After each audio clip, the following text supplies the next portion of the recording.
Hi everyone. I am starting a new series. It's been a while and I'm getting back to the swing of things. So I am starting a new series on praying for husbands. This one is especially for those single ladies, single Christian ladies who are faith-based ladies, I guess. You believe in God, you know that God loves you and there's a wonderful, wonderful husband for you that he's preparing.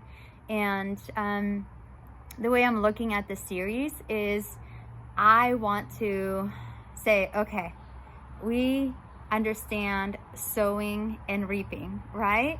A farmer would be very, very unjustly asking to get a crop where he didn't plant anything, right? That'd be kind of ridiculous for him to just show up one day and say, where's my harvest? Where's my corn, my berries, whatever, without having planted anything.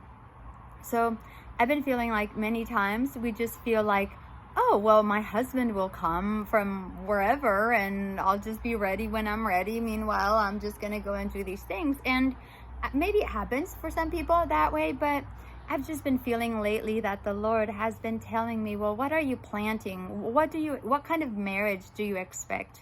And then plant accordingly. If you just want a marriage, where you kind of suffer and go through lives, then okay, don't do anything.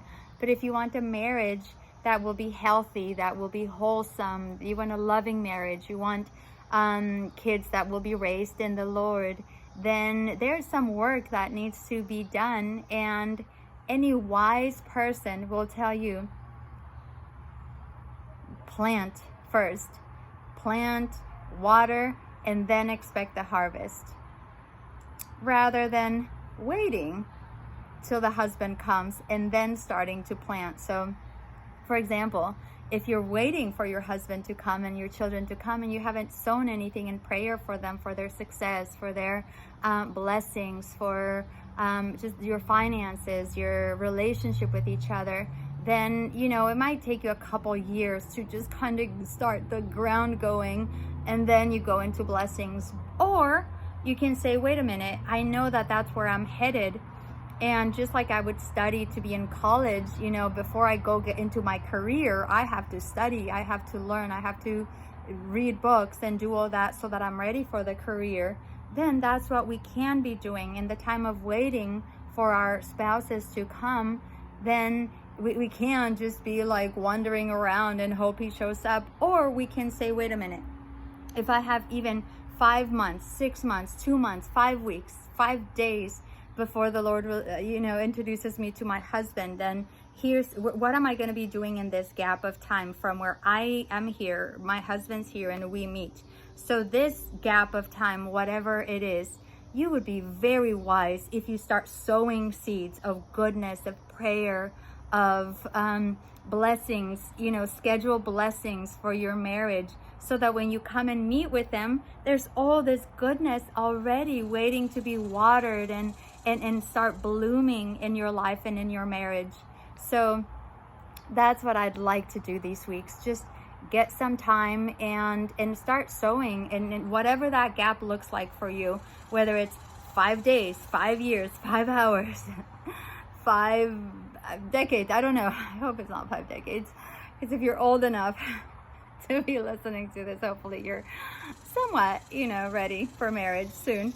So that's what we're going to be doing. I'm just going to be sharing prayers that you can be praying on your own, prayers that you can pray along with me, and then as the Lord guides you to pray more, you just go for it, you pray, and you watch how your investment into your marriage now before you get married is going to pay off handsomely, wonderfully. And I guarantee by the integrity of the word that if you plant good seeds, you start planting, you start watering, you will get a good harvest. Okay, so I hope you follow me along, and even if you don't know Jesus, even if you're like, hey, I don't know about this prayer thing, then give it a try, see, and say, okay, well, if there is a God out there, bless my husband, bless my wife, bless my spouse, and